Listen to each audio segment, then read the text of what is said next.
Hello दोस्तों, तो आज मैं एक का चैप्टर नया शुरू करने जा रही हूँ जिसका नाम है एक कहानी है भी। इस चैप्टर में मैं मनु भंडारी हैं जो लेखिका हैं, उनका नाम मनु भंडारी है। उन्होंने अपने बारे में बताया, उन्होंने अपने बारे में बताया कि उनका जन्म कैसे हुआ और उनके पिताजी कितने स्ट्रिक्ट थे, माताजी का बिहेवियर कैसे था और उनका कैसे उन्होंने आज़ादी की लड़ाई में हिस्सा लिया, तो लोग कैसे बातें बना रहे हैं, इस सब के बारे में उन्होंने अपनी कहानी में लिखा है। तो कहानी का नाम है एक कहानी है भी। तो लेखिका बता रही हैं कि जन्म तो मध्य प्रदेश के भानपुरा गाँव में थी। मतलब उनका जन्म हुआ था वो भानपुरा गाँव में हुआ था जो मध्य प्रदेश में पड़ता है। लेकिन मेरी यादों का सिलसिला शुरू होता है अजमेर के ब्रह्मपुरी मोहल्ले के उस 2 मंजिला मकान से, जिसकी ऊपरी मंजिल में पिताजी का साम्राज्य था। तो मतलब जो अपन कभी-कभी होता है ना कि कहीं कहीं जाते जब अपन को छोटे की चीज़ें याद नहीं रहती। जब अपन बच्चे होते तो अपन को याद ही नहीं होता कि अपन को उस टाइम पे कैसा था। लेकिन अपने मम्मी-पापा बताते कि तुम ऐसी हरकतें करते थे, ये करते थे, वो करते थे। तो उसी तरीके से जो लेखिका थी उनको अपने जन्म से रिलेटेड कुछ चीज़ याद नहीं है जहाँ वो रही थी छोटे में। तो उनको जहाँ से शुरू हुआ उनको अजमेर की चीज़ें याद हैं। तो वो लेखिका बता रही हैं कि ब्रह्मपुर अ, अजमेर के ब्रह्मपुरी मोहल्ले के उस 2 मंजिला मकान से जिसकी ऊपरी मंजिल में पिताजी का साम्राज्य था। लेखिका बता रही हैं कि जो घर का जो 2 मंजिला मकान था अजमेर में, उसमें ऊपरी जो मंजिल थी उसपे उनके पिताजी रहते थे। पिताजी का साम्राज्य मतलब उसमें पिताजी की चीज़ें वग़ैरह रखी रहती थी और उसमें पिताजी ज़्यादातर टाइम उसी में रहते थे। जहाँ वे निहायत अव्यवस्थित ढंग से फैली बिखरी पुस्तिकाओं और अखबारों के बीच या तो कुछ पढ़ते रहते थे या फिर डिक्टेशन देते रहते। मतलब या डिक्टेशन मीन्स बोल-बोल के लिखना। तो वो क्या करते अव्यवस्थित तरीके से किताबें फैली रहती थी, कहीं अखबार फैला है, कहीं बुक पढ़ी है, कहीं कुछ ऐसे मतलब और पढ़ते-लिखते रहते थे उसी के बीच में।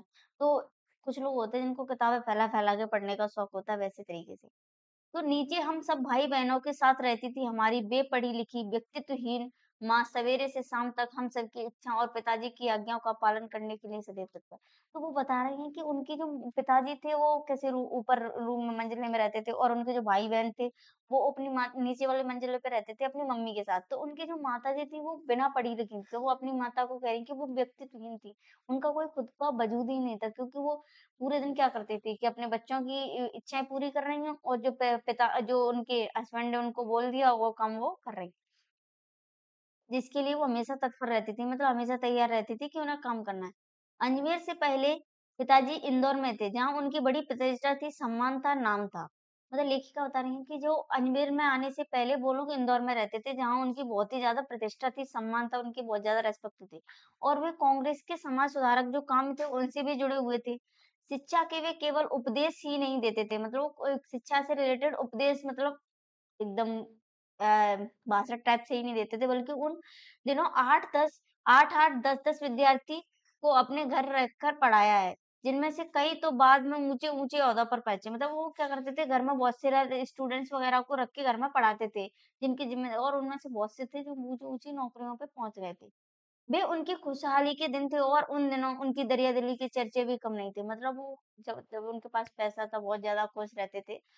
उस टाइम पे दरिया-दिली मीन्स वो बहुत ज़्यादा हेल्प करते लोगों की, तो लोग उनके उसमें चर्चे भी करते थे कि वो बहुत ज़्यादा हेल्प होनी चाहिए।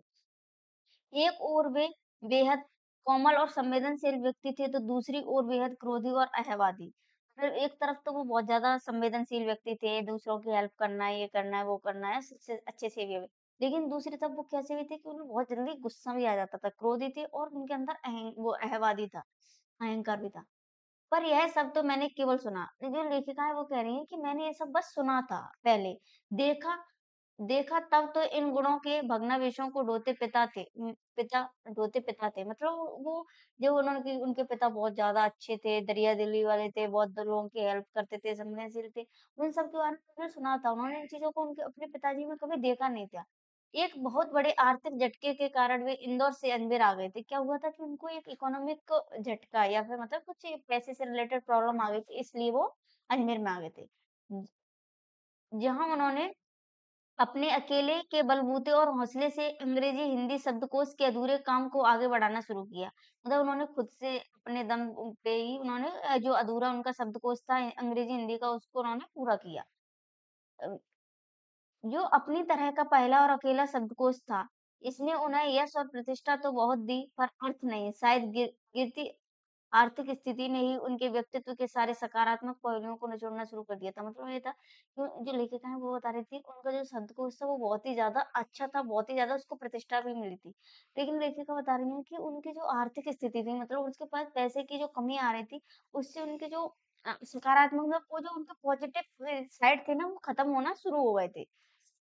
सिकुड़ती आर्थिक स्थिति के कारण और अधिक विस्फारित उनका है उन्हें इस बात तक की अनुमति नहीं देता था कि वे कम से कम अपने बच्चों को तो अपनी आर्थिक व्यवस्थाओं का भागीदार बनाएँ। मतलब ये है कि मतलब उनको वो था कि वो किसी से अपनी बातें शेयर नहीं करते थे। अपने यहाँ यहाँ तक कि जैसे पैसे से रिलेटेड या कुछ आर्थिक जो चीज़ें होती थी उनसे रिलेटेड वो अपने बच्चों से कोई बातें शेयर नहीं करते थे।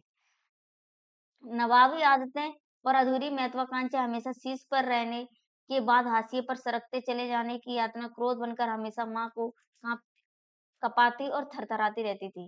मतलब ये है कि जो उनकी आदतें थी वो बहुत ज़्यादा अच्छी मतलब जो नवाबी आदतें थी, अधूरी महत्वाकांक्षाएँ जो उनकी इच्छाएँ थी वो पूरी नहीं थी। हमेशा मतलब जो समाज पे टॉप पे रहते हैं वो लोग अचानक से हाशिए पर पहुँच जाएँ मतलब एकदम साइड लाइन हो जाएँ तो उनको जो गुस्सा तो आता ही है, तो वो गुस्सा उनका किस पे निकलता था, उनके पिताजी का गुस्सा वो उनकी माता पे निकलता था।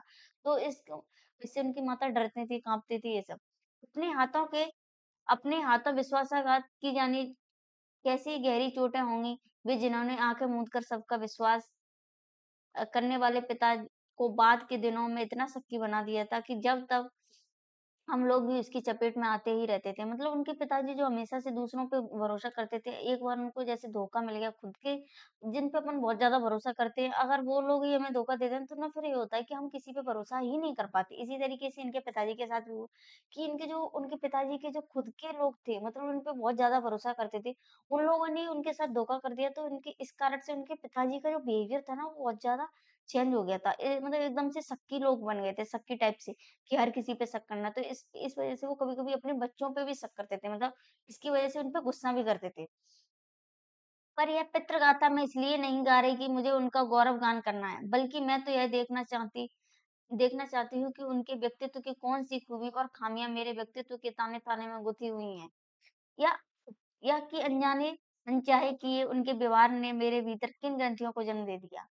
मतलब ये एक वो लेखिका बता रही हैं कि मैं अपने पिताजी की ये पत्रगाथा मतलब इतनी जो कहानी बताई उन्होंने अपने पिताजी के बारे में, कह रही मैं इसका मतलब ये नहीं कि मैं अपने पिताजी का बहुत ज़्यादा गौरव कर रही हूँ या फिर उनको बहुत ज़्यादा बढ़ा-चढ़ा के बता रही हूँ। वो जो लेखिका है वो बता रही हैं कि मैं अपने पिताजी का ये जो गुणगान है ना इसलिए कर रही हूँ क्योंकि मैं देखना चाहती हूँ कि मेरे अंदर उनकी कौन-सी जो खूबियाँ हैं वो आई हैं या फिर कौन-सी उनकी जो कमियाँ हैं वो मेरे अंदर आ गई हैं अनजाने में।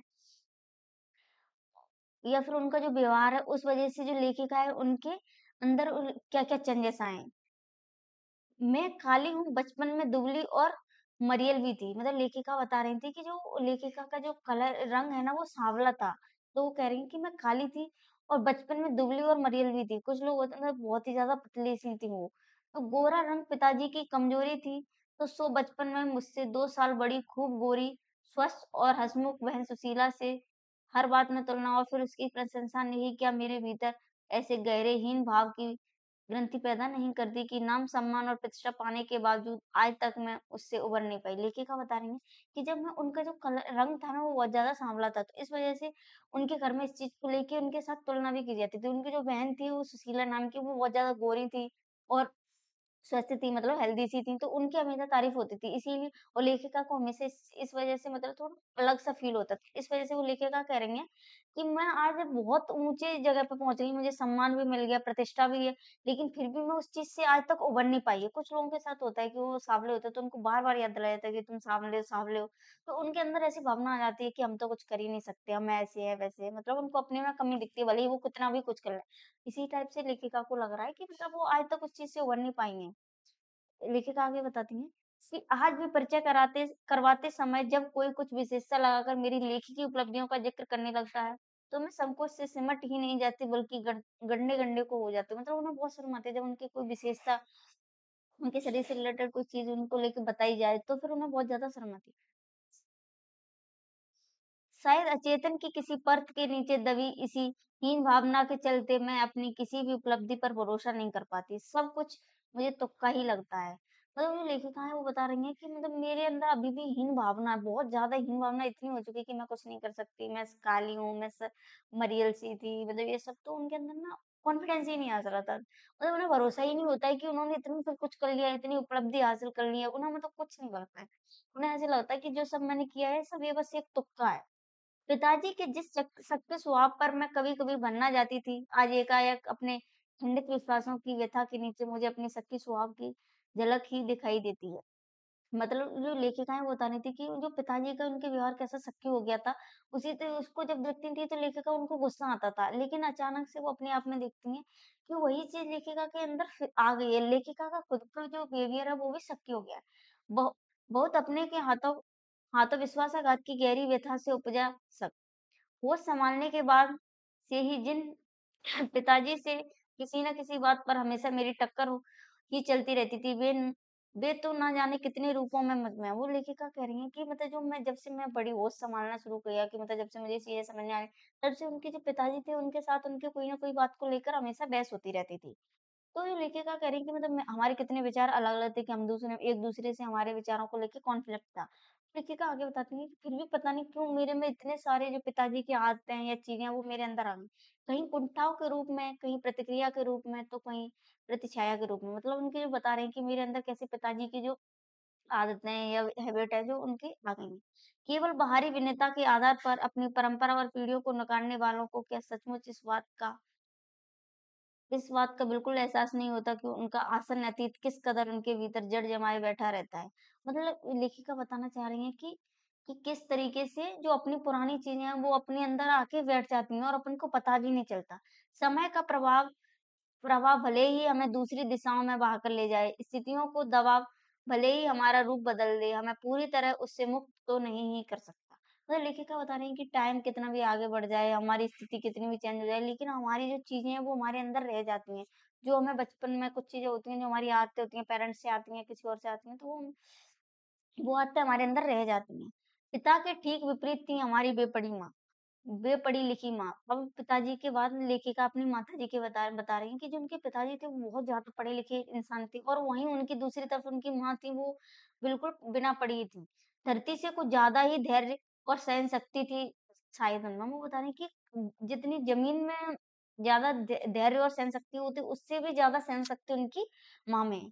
पिताजी की हर ज्यादती को अपना पाए और बच्चों की हर अचूत-अनुचित फरमाइश को जिद को अपना फर्ज़ समझकर बड़े सहज भाव से स्वीकार करती थी। पिताजी जैसे बहुत सारी चीज़ों पे उनको गुस्सा करते थे, फिर भी उसको वो अपना फर्ज़ समझ के सहन कर लेती थी। बच्चे जो भी आदतें जैसे उचित-अनुचित फरमाइश करते थे, उस जिद करते थे, उसको भी वो पूरा कर देती थी। उन्होंने ज़िंदगी भर अपने लिए कुछ माँगा नहीं, चाहा नहीं, केवल दिया ही दिया। मतलब लेखिका बता रही हैं कि उन्होंने ज़िंदगी भर किसी को कुछ नहीं दिया। मतलब सॉरी जी उन लेखिका बता रही हैं कि ज़िंदगी भर उन्होंने किसी से कुछ माँगा नहीं, हमेशा दूसरों को केवल दिया ही दिया है। हम भाई-बहनों का सारा लगाव माँ के साथ था। मतलब क जो बच पेरेंट्स जब जिनके पापा बहुत ज़्यादा स्ट्रिक्ट होते हैं, तो उनका पेरेंट्स पापा के साथ कम ही लगाव होता है, तो उनका सारा लगाव इनका भी माँ के साथ है। जैसे हमारे पापा भी बहुत ज़्यादा स्ट्रिक्ट है, तो हमारा पापा से कम लगाव है, मम्मी से ज़्यादा लगाव।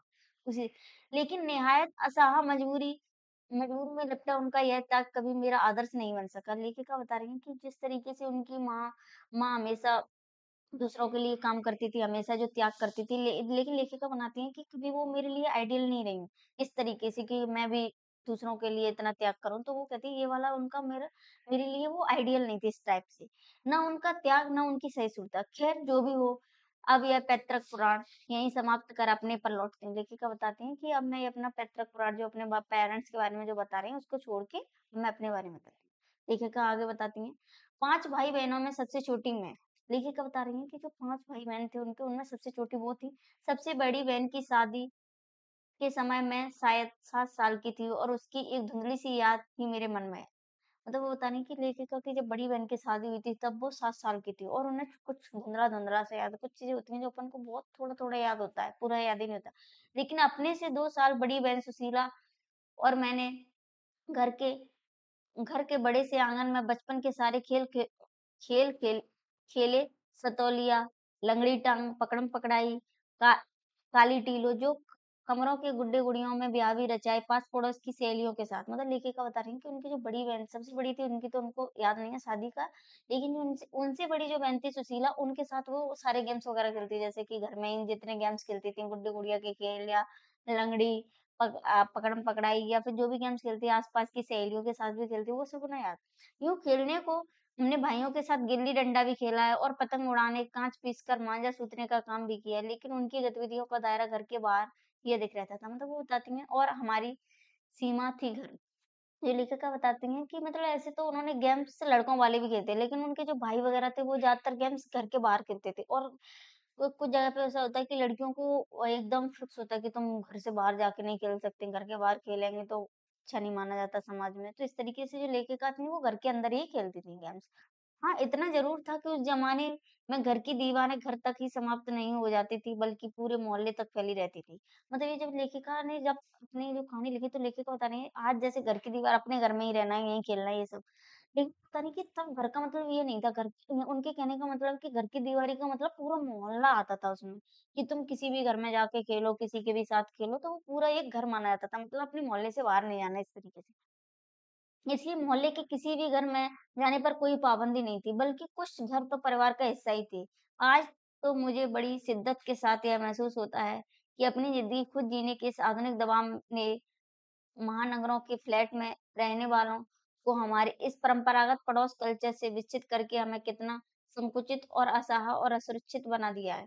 मतलब कि वो जो लेखिका है वो बता रही हैं कि आजकल जो आधुनिक मॉडर्न टाइम में क्या हो गया है कि महानगर के जो फ्लैट वगैरह होते हैं, सब में फ्लैट वगैरह में क्या अपने-अपने फ्लैट में रहो, कोई किसी के घर में नहीं रहता है। तो वो कह रही हैं कि जो पड़ोस कल्चर है वो खत्म हो गया है। जैसे गाँव में नहीं होता कि एक-दूसरे के घर में जाके चीज़ें ले आओ, सब्ज़ी माँग लाओ, उन्हीं के घर में जाके खेलने लगो, उनके बच्चों के साथ खेलो, कूदो और अपना ही घर समझ के उनके घर में भी तो बता रहे कि ये लेकिन ये बड़े-बड़े जो शहर हैं, उनमें ऐसा नहीं होता। यहाँ सब कुछ असुरक्षित बना दिया है, कोई किसी के घर में बिना बेल बजाए नहीं जाएगा, ये सब। मेरी कम से कम 1 दर्जन आरंभिक कहानियों के पात्र इसी मोहल्ले के हैं, जहाँ मैंने अपनी किशोरावस्था गुज़ार अपनी अवस्था का आरंभ किया था। मतलब लेखिका बता रही हैं, जो लेखिका ने अपनी जो शुरू की जो कहानियाँ थी, वो उसमें बता रही हैं कि उसमें कम से कम 1 दर्जन मतलब जो उनके लोगों के जो पात्र थे, उन्होंने अपने आस-पास के लोगों की कहानियाँ ही लिखी थी। मतलब उनके बारे में ही लिखा था।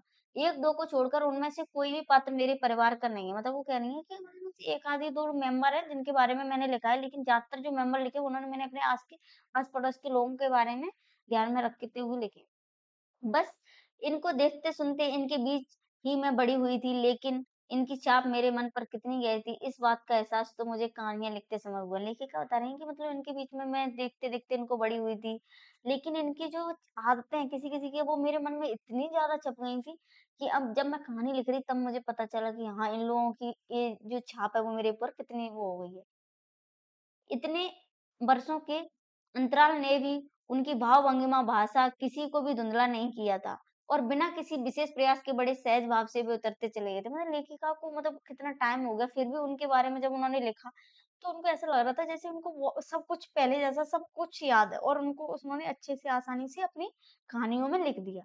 उसी समय के दास साहब अपने व्यक्तित्व के अभिव्यक्ति के लिए अनुकूल परिस्थितियाँ पाते ही महाभोज में इतने वर्षों बाद कैसे एकाएक जीवित हो उठे, वह मेरे अपने लिए भी आश्चर्य का विषय था, एक सुखद आश्चर्य था। मतलब ये लेखिका हैं उन्होंने कहा था कि उस टाइम पे जब वो छोटी थी तो उनके टाइम पे वहाँ पे दास साहब थे।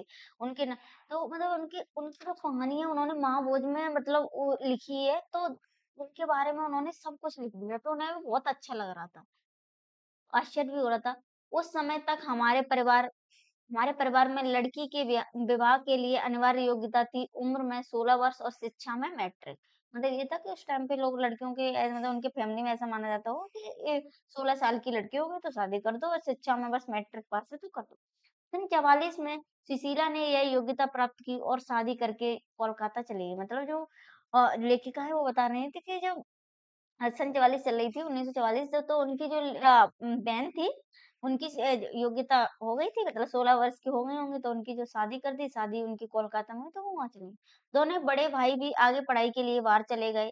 इन लोगों की छत्र छाया के टलते ही पहली बार मुझे नए सिरे से अपने वजूद का एहसास हुआ। मतलब लेखिका बता रही हैं कि जिनकी बड़ी बहन थी उनकी शादी पहले ही हो चुकी थी और उनकी जो दूसरी वाली बहन थी उनकी भी शादी हो गई और उनके जो 2 भाई थे वो भी बाहर पढ़ने के लिए चले गए। तो लेखिका बता रही हैं कि जब ये सब लोग मेरे से सब बड़े थे, जब वो बाहर चले गए तब पेरेंट्स का ध्यान मेरी तरफ गया। इन लोगों की मतलब छत्र छाया के टलते ही जब जैसे ही वो लोग बाहर गए, तो पहली बार उनके ऊपर पेरेंट्स ने ध्यान दिया। मतलब ध्यान तो पहले भी दिए थे लेकिन एक ज़्यादा ही होता है।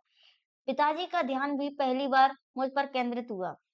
लड़कियों के जिस उम्र में स्कूली शिक्षा के साथ-साथ सुगर गृहिणी और कुशल पाक शास्त्री बनाने के नुस्खे जुटाए जाते थे, पिताजी का आग्रह रहता था कि मैं रसोई से दूर ही रहूँ। मतलब जब लड़की 12-13 साल की होती है तो सब कहते हैं कि खाना सिखाओ, ये सिखाओ, शादी करके दूसरे घर में जाना है, अच्छी गृहिणी बनना है, खाने में बहुत ज़्यादा कुशल पाक शास्त्र मतलब बहुत ज़्यादा अच्छा बना लेना चाहिए। तो मतलब ये सब चीज़ें सीखने लगती हैं लड़कियाँ, घर में फ़ोर्स भी करते हैं। लेकिन उनके जो पिताजी थे वो कहते थे कि तुम रसोई से दूर रहो।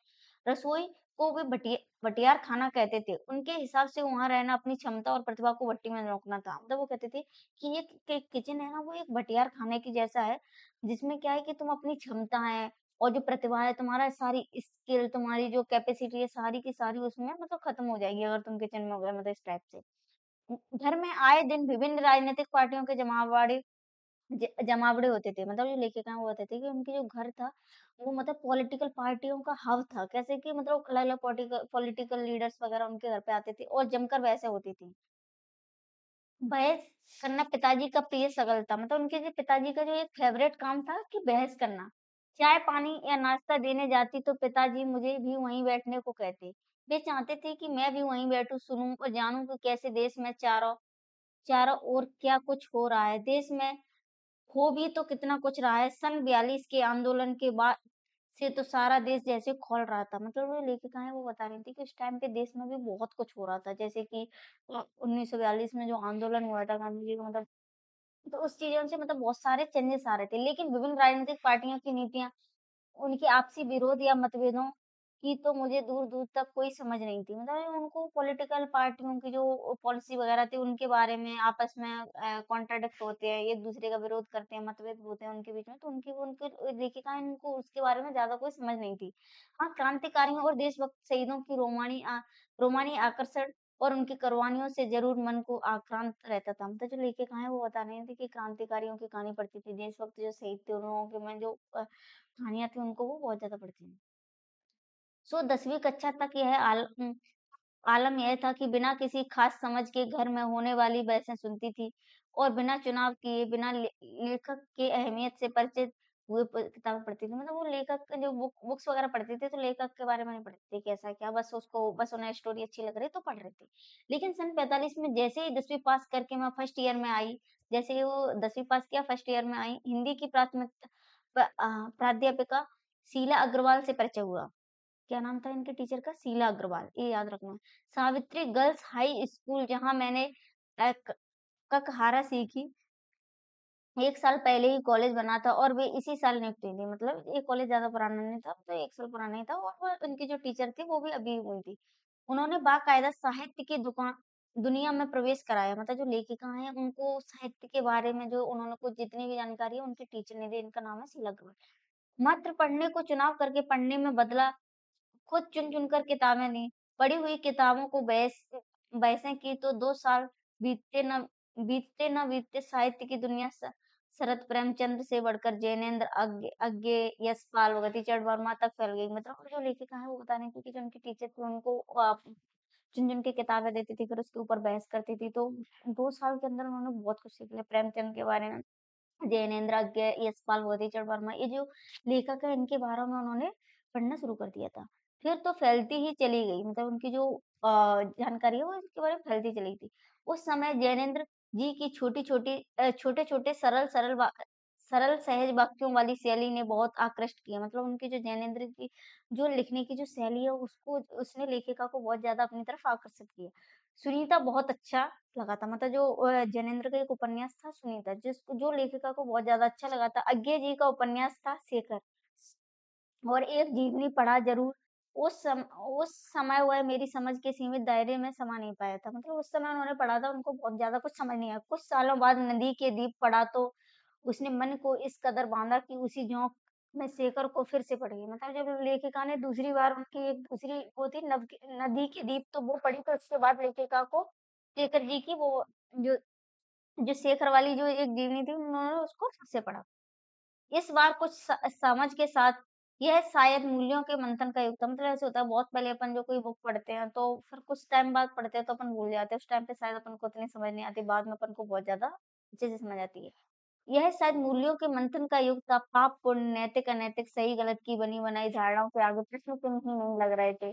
उन्हें ध्वस्त भी किया जा रहा था। इसी संदर्भ में जैनेंद्र का त्याग पत्र, भगवती बाबू का चित्रलेखा पढ़ा और शीला अग्रवाल के साथ-साथ लंबी बहसें करते हुए उस उम्र में जितना समझ सकती थी समझा। मतलब लेखिका बता रही हैं कि कैसे उन्होंने अलग-अलग राइटर्स की बुक वगैरह पढ़ी, जैसे कि जैनेंद्र का त्यागपत्र पढ़ा, भगवती बाबू का चित्रलेखा पढ़ा। मतलब इस तरीके से और वो जो किताबें पढ़ती थी उसके बारे में जो बहस करती थी वो अपने टीचर के साथ करती थी, शीला अग्रवाल के साथ। तो वो लेखिका बता रही हैं कि उस एज उम्र के हिसाब से जितना मैं समझ सकती थी उतना मैंने समझा था। शीला अग्रवाल ने साहित्य का दायरा ही नहीं बढ़ाया, बल्कि घर की चारदीवारी के बीच बैठकर देश की स्थिति को जानने समझने का जो सिलसिला पिताजी ने शुरू किया था, उन्होंने वहाँ से खींचकर उसे भी स्थितियों की सक्रिय भूमिका भागीदारी में बदल दी। मतलब जो लेखिका थी वो बता रही हैं कि जो उनकी जो टीचर थी उन्होंने केवल इतना ही नहीं कि उनके साहित्य का ही दायरा बढ़ा था, बल्कि वो बता रही कि जो घर पे मैं पॉलिटिकल पार्टी की जो बातें होती थी वो घर पे सुनती थी, उस चीज को उन्होंने खींच के मेरी बाहर तक कर दिया। सन 46-47 के दिन भी स्थितियाँ उनमें वैसे भी घर में बैठे रहना संभव था भला। मतलब लेखिका बता रही हैं कि 1940 में देश में कितना कुछ हो रहा था आज़ादी के लिए, तो ऐसे टाइम पे घर पे बैठना पॉसिबल नहीं था। प्रभात फेरियाँ, हड़तालें, जुलूस, भाषण हर शहर का चरित्र था। पूरे दमखम और जोश खरोश के साथ इन सब से जुड़ना हर युवा का उन्माद था। मतलब उस टाइम पे प्रभात फेरियाँ होती थी, हड़तालें होती थी, जुलूस वगैरह जो भी आज़ादी की जो लड़ाई हो रही थी, उसमें जोश-जोश के साथ लोग भाग ले रहे थे। उस टाइम में युवा जो पीढ़ी थी, वो भी बहुत ज़्यादा भाग ले रही थी। मैं भी युवा थी और शीला अग्रवाल की जोशीली बातों ने रगों में बहते खून को लावे में बदल दिया। मतलब जो लेखिका हैं वो बता रहे हैं कि वैसे तो उनको भी ये सब करना अच्छा लगता था, लेकिन जो जो उनके टीचर थे शीला अग्रवाल, उनकी बातें थी, उन्होंने उनको और ज़्यादा उत्साहित किया और इन चीज़ों के लिए और वो बढ़ावा दिया कि आप बाहर जाके इन चीज़ों के बारे में देखो। स्थिति यह हुई कि एक बवंडर शहर में मचा हुआ था और एक घर में मतलब वो बता रहे हैं कि शहर में बाहर ये सब चल रहा था कि आंदोलन चल रहे हैं, हड़तालें चल रही, प्रभात फेरियाँ चल रही, ये सब चल रहा। एक वो बता रहे हैं कि उनके घर में कैसे चल रहा था। पिताजी की आज़ादी की सीमा यहीं तक थी कि उनकी उपस्थिति में घर आए लोगों के बीच उठूँ-बैठूँ जानो समझो। मतलब लेखिका कह रही हैं कि उनके पिताजी की जो आज़ादी थी उसका मतलब कब ले लेते हैं कि घर में जो बातें हो रही हैं उनको सुनो, पॉलिटिकल जो बातें लीडर्स वगैरह आ रहे हैं उनकी बातें बैठो, सुनो और समझो। लेकिन पिताजी ने उनके चाहते थे कि अब तो बाहर जाके हड़ताल वगैरह साथ उठा-उठा कर नारे लगाती, हड़तालें करवाती, लड़कों के साथ शहर की सड़कें नापती लड़की को अपनी सारी अधुनातम के बावजूद बर्दाश्त करना उनके लिए मुश्किल हो रहा था। तो किसी को दी हुई आज़ादी के दायरे में चलना मेरे लिए मतलब ये लेखिका हैं वो बता रही हैं कि कैसे उनके पिताजी चाहते थे कि वो घर पे रहें। उनको नहीं अच्छा लगता था कि लड़कों के साथ जाके हड़ताल करें और ये बहुत ज़्यादा मतलब उनको मतलब उनके पिताजी वैसे बहुत ज़्यादा मॉडर्न थे, आधुनिक थे, लेकिन फिर भी उनको ये पॉसिबल मतलब एडजस्ट नहीं कर पा रहे थे मतलब कि लड़की बाहर जाए, लेकिन लेखिका थी वो घर में रहना नहीं चाहती थी, दोनों के अलग-अलग विचार थे, तो एक-दूसरे के लिए बहुत मुश्किल हो रहा था।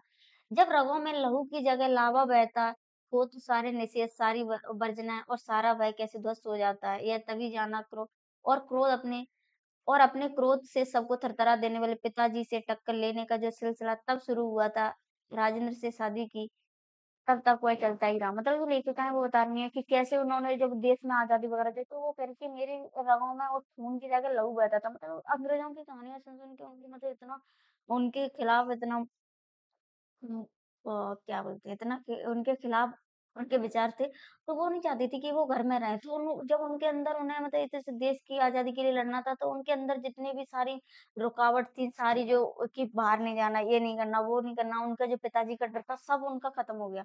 तो उन्हें जो उनके पिताजी कितना गुस्सा करने वाले थे, उनको पिताजी को भी टक्कर दे देती थी, वो नहीं मानती थी। तो वो बताती हैं कि तब से जो उनके पिताजी के साथ उनकी टक्कर शुरू हुई थी ना, विचारों का जो कॉन्फ्लिक्ट शुरू हुआ था, वो बताती हैं कि मैंने राजेंद्र से शादी की तब तक भी वो चलता रहा। मतलब उनके जो हस्बैंड थे उनसे जब तक शादी नहीं हुई तब तक उनके जो विचार थे वो एक-दूसरे से कॉन्फ्लिक्ट करते ही रहे। यश कामना बल्कि कहूँ कि यश लिप्सा पिताजी की सबसे बड़ी दुर्बलता थी। उनकी जीवन की दूरी जीवन की धुरी था यह सिद्धांत कि व्यक्ति को कुछ विशिष्ट बनकर जीना चाहिए, कुछ ऐसे काम करने चाहिए कि समाज में उसका नाम हो, सम्मान हो, प्रतिष्ठा हो, वर्चस्व हो। मतलब वो लेखिका बता रही हैं कि उनके पिताजी को कैसा रहना था, कि वो चाहते थे उनकी रिस्पेक्ट हो, सम्मान हो, प्रतिष्ठा हो, वर्चस्व हो। उसके चलते ही मैं 2 एक बार उनके कोप से बच गई थी। मतलब उनके पिताजी चाहते भी थे कि ये सब वो काम कैसे करते, तो 1-2 बार तो वो बच गई थी अपने पिताजी से। एक बार कॉलेज से प्रिंसिपल का पत्र आया कि पिताजी आकर मिलें और बताएँ कि मेरी गतिविधियों के कारण मेरे खिलाफ अनुशासनात्मक कार्रवाई क्यों ना की जाए। मतलब उनके स्कूल से उनके प्रिंसिपल ने उनको एक पेरेंट्स को लेटर भेजा कि आप स्कूल में आपकी जो बेटी है वो डिसिप्लिन से नहीं रहती है, तो बताओ कि हम इसको सस्पेंड वगैरह क्यों ना करें ये सब चीज़। पत्र पढ़ते ही पिताजी आग बबूला हो। मतलब यह लड़की मुझे कहीं मुँह दिखाने लायक नहीं रखी। मतलब जब पिताजी ने स्कूल का लेटर पढ़ा तो एकदम कि वो गुस्से में करने लगे, यह लड़की मुझे कहीं भी मुँह दिखाने लायक नहीं छोड़ेगी शायद। पत्र पढ़ पता नहीं क्या-क्या सुनना पड़ेगा वहाँ जाकर। 4 बच्चे पहले भी पढ़े, किसी ने ये दिन नहीं दिखाया। मतलब उनके पिताजी कह रहे थे कि 4 बच्चे पहले भी पढ़ के चले गए हमारे, लेकिन किसी ने ऐसे काम नहीं किए जो ये लड़की कर रही है इस तरीके से।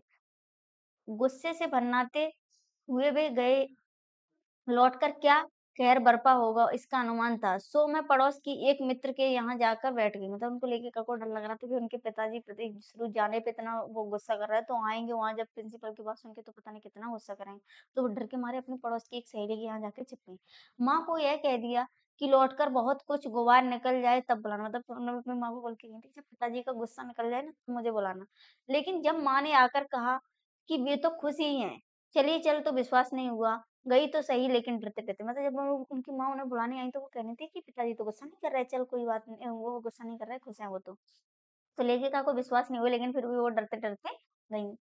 सारे कॉलेज की लड़कियों पर इतना रौब है तेरा, सारा कॉलेज तुम 3 लड़कियों के इशारे पर चल रहा है। प्रिंसिपल बहुत परेशान थी और बार-बार आग्रह कर रही थी कि मैं तुझे घर पर बिठा लूँ, क्योंकि वे लोग किसी तरह डरा-धमकाकर, डाँट-डपट कर लड़कियों को क्लासों में भेजते हैं और अगर तुम लोग एक इशारा कर दो कि क्लास छोड़कर बाहर आ जाओ, तो सारी लड़कियाँ निकलकर मैदान में जमा होकर नारे लगाने लगती हैं।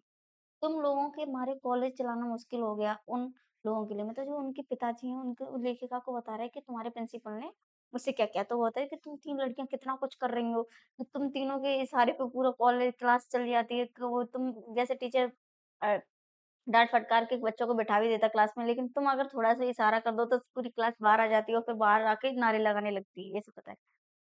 तो कितना मुश्किल हो रहा है प्रिंसिपल के लिए स्कूल चलाना। कहाँ तो जाते समय पिताजी मुँह दिखाने से घबरा रहे थे और कहाँ बड़े गर्व से कहकर आए कि यह तो पूरे देश की पुकार है। इस पर कोई कैसे रोक लगा सकता है भला? मतलब जो लेखिका के पिताजी थे वो गए थे तो कितना गुस्सा कर रहे थे, मतलब कि पता नहीं क्या किया होगा, कितना डर रहे थे। लेकिन जब आए तो वो गर्व से महसूस कर रहे थे कि बताओ, फिर ले उन्होंने प्रिंसिपल से कहा था कि ये तो लड़कियों की आवाज़ थोड़ी है, ये तो पूरे देश की पुकार है, सभी लोग आज़ादी के लिए लड़ाई लड़ रहे हैं, तो इस पे कौन रोक सकता है? बेहद गदगद स्वर में पिताजी यह सब सुनाते रहे और मैं अवाक। मतलब पिताजी एकदम खुश होके सारी बातें सुना रहे थे और लेखिका एकदम चुपचाप उनको सुन रही थी। मुझे ना अपनी आँखों पर विश्वास हो रहा था, ना अपने कानों पर यह हकीकत थी। लेखिका बता रही है, ना तो मुझे अपने कानों पे भरोसा हो रहा था, ना आँखों पे कि क्या देख रही हूँ, क्या सुन रही हूँ, लेकिन पर यही हकीकत थी, लेखिका बता रही है। एक घटना और, आज़ाद हिंद फ़ौज के मुकदमे का सिलसिला था। सभी कॉलेजों, दुकानों, स्कूलों, दुकानों के लिए हड़ताल का आह्वान था। जो नहीं कर रहे थे, छात्रों का एक बहुत बड़ा समूह वहाँ जाकर हड़ताल करवा रहा था। मतलब आज़ाद हिंद फ़ौज की जब पनिशमेंट वगैरह लोगों को दिया जाता है, उस टाइम पे वो बता रही हैं कि कैसे उस टाइम पे पूरे देश में हड़ताल वगैरह चल रही थी। तो कुछ लोग जो लेखिका थी उसके जो ग्रुप वाले लोग थे वो हड़ताल कर रहे थे। जहाँ जो लोग हड़ताल नहीं कर रहे थे वो उनको जाके समझा रहे थे और उनको बोल रहे थे कि तुम भी हड़ताल करो। इस तरह के वो हड़ताल करवा रहे थे। शाम को अजमेर का पूरा विद्यार्थी वर्ग चौपड़ पर इकट्ठा हुआ और फिर हुई भाषणबाजी। मतलब एक स्क्वायर चौराहे टाइप से मुख्य बाजार का जो चौराहा होता है, उस पे जाके विद्यार्थी मतलब स्टूडेंट थे, वो यूनियन वगैरह जो होते, तो वो भाषणबाजी करने लगे। इस बीच पिताजी की एक निहायत निहायत दकियानूसी मित्र ने घर आकर अच्छी तरह पिताजी की लू उतारी। "अरे! उस मन्नू की तो मत मारी गई है, पर भंडारी जी आपको क्या हुआ है?" मतलब वो उनके जो पिताजी के एक दोस्त थे, तो वो मतलब कुछ वो लोग होते हैं ना जो कंज़र्वेटिव विचारों के होते हैं, तो उन्होंने घर जाके कह दिया अब उनके पिताजी को कि तुम्हारी लड़की तो कर ही रही है, तुम्हारी मत को क्या हो गया है? मतलब लड़की तो ये ठीक है बचपने में कर रही है, वो तो पागल है, कर ही रही है, लेकिन तुम क्यों ऐसा उसको करने दे रहे हो? मतलब ये सब जाके उनके पिताजी को बोले। ठीक है, आपने लड़कियों को आज़ादी पर देखते आप जाने कैसे-कैसे उल्टे-सीधे लड़कों के साथ हड़तालें करवाती है, हुड़दंग मचाती फिर रही है वो। हमारे आपके घरों की लड़कियों को शोभा देता है ये सब? कोई मान मर्यादा, इज़्ज़त, आबरू का ख़्याल भी रह गया है आपको या नहीं? मतलब उनके जो पिताजी के दोस्त थे वो मतलब ये सब बता रहे थे कि कैसे लड़कों के साथ हड़तालें करती है, हुड़दंग मचाती है। तो ये सब अच्छे घर की लड़कियों को शोभा नहीं देता है, ये सब उनके मतलब वो बोलते कि आपको कोई इज़्ज़त का ख़्याल-व्याल नहीं है। उनके पिताजी को ये सब बोल रहे थे उनके। वे तो आग लगाकर चले गए और पिताजी सारे दिन भभकते रहे। मतलब उनके पिताजी को वो मतलब घर में आग, कुछ लोग होते हैं जो बगल वाली पड़ोस वाली आंटियाँ होती हैं, वो इस तरीके से आके बोलती हैं कि तुम्हारी लड़की ये कर रही है। उसी तरीके से वो अंकल उनको ये सब उनके पिताजी को बोल के चले गए। अब पिताजी उनके गुस्से में बैठे हैं। बस अब यही रह गया है कि लोग घर आकर थू-थू करके चले जाएँ। बंद करो अब इस मन्नू को घर से बाहर निकालो। मतलब उनके पिताजी कह रहे थे कि अब बस यही दिन देखने के लिए बाकी रह गया था कि सब लोग घर पे आके बोल के जाएँ कि तुम्हारी लड़की ये कर रही है, वो कर रही है। तो वो बोल रहे थे कि अब इस मन्नू को घर से बाहर नहीं जाने देना। इन सब से बेखबर मैं रात होने पर घर लौटी तो पिताजी की एक बेहद अतरंग और अभिन्न मित्र ही नहीं, अजमेर के सबसे प्रतिष्ठित और सम्मानित डॉक्टर अम्बालाल जी बैठे थे। मतलब कि रात को जब लेखिका अपने घर पे आई हैं, तो उन्होंने देखा है कि उनके घर पे ना उनको ये सब नहीं पता था कि जो उनके पिताजी के दोस्त थे, वो घर में आग लगा के चले गए, किस तरीके से उनको भड़का के चले गए। लेकिन जब वो आई तो उन्होंने घर में क्या देखा कि रात को जब लोग थे उनके एक दोस्त थे पिताजी के उनके दोस्त थे डॉक्टर अम्बालाल जी, तो वो बैठे थे, वो बहुत ज़्यादा रिस्पेक्टेबल इंसान थे। मुझे देखते ही उन्होंने बड़ी गर्मजोशी से स्वागत किया। उन्होंने मतलब एकदम खड़े हो गए कि वो आओ, आओ मन्नू, मैं तो चौपड़ पर तुम्हारा भाषण सुनते ही सीधा भंडारी जी को बधाई देने चला आया। I am really proud of you. क्या तुम घर में घुसे रहते हो भंडारी जी? घर से निकला भी करो। मतलब वो उनके जो दोस्त थे, दूसरे दोस्त थे डॉक्टर अम्बालाल जी, वो बहुत तारीफ़ करते हैं मनु भंडारी की, कि आपकी बेटी बहुत अच्छे काम करती है। क्या तुम घर में घुसे रहते हो? उनके पिताजी को ही वो ऊपर से बोल दिया कि तुम घर में घुसे रहते हो, बाहर निकला करो थोड़ा-सा। You have missed you have missed something. और वे धुआँधार तारीफ़ करने लगे। वे बोलते जा रहे थे और पिताजी के चेहरे का संतोष धीरे-धीरे गर्व में बदलता जा रहा था। भीतर जाने पर माँ ने दोपहर की गुस्से वाली बात बताई तो मैंने रात को सांस ली। मतलब जो उनके दोस्त थे, दूसरे वाले दोस्त अम्बालाल जी, वो जब तारीफ़ कर रहे थे तो उनके पिताजी का जो गुस्सा था दिन वाला, वो अचानक से मतलब धीरे-धीरे कम होने लगा और उनका जो उनको बहुत ज़्यादा उन पे गर्व महसूस होने लगा। भीतर जाने पर उनकी जो माँ जब वो अंदर गईं तो उनकी माँ ने बताया कि दिन में एक दोस्त आए थे तुम्हारे पिताजी के, वो ऐसे-ऐसे गुस्सा कर रहे थे, तो फिर उन्होंने मतलब फिर उन्हें अच्छा लगा कि उनके पिताजी ने उन पे गुस्सा नहीं किया। आज पीछे मुड़कर देखती हूँ तो इतना तो समझ में आता ही है कि क्या तो उस समय मेरी उम्र थी और क्या मेरा भाषण रहा होगा। यह तो डॉक्टर साहब का स्नेह था। मतलब जो उनके मुँह से प्रशंसा बनकर बह रहा था। और यह भी हो सकता है कि आज से 50 साल पहले अजमेर जैसे शहर में चारों ओर से उमड़ती भीड़ के बीच एक लड़की के बिना किसी संकोच और झिझक के यूँ धुआंधार बोलते चले जाना ही इसके मूल में रहा हो। वो जो लेखिका हैं वो बता रही हैं कि उस दिन मतलब वो लेखिका सोच रही हैं कि जब मैं छोटी थी तो मैंने इतना अच्छा अवसर तो नहीं दिया होगा, शायद वो मेरे जैसे प्यार में ऐसे ही बोल रहे होंगे कि जो कुछ लोग होते हैं बड़े लोग तो वो प्यार से ही बोलते ही हैं कि अच्छा है कि अच्छा कर रही हो जिससे कि बच्चों का थोड़ा कॉन्फिडेंस बढ़े। तो वो होता है कि हो सकता है फिर लेखिका दूसरी तरफ ये भी कहती हैं कि शायद 50 साल पहले अनभिज्ञ जैसे शहरों में या फिर उस टाइम पे देश की जो हालत थी उस टाइम पे वो एक लड़की के लिए सबके बीच में बोलना एक बहुत बड़ी बात थी।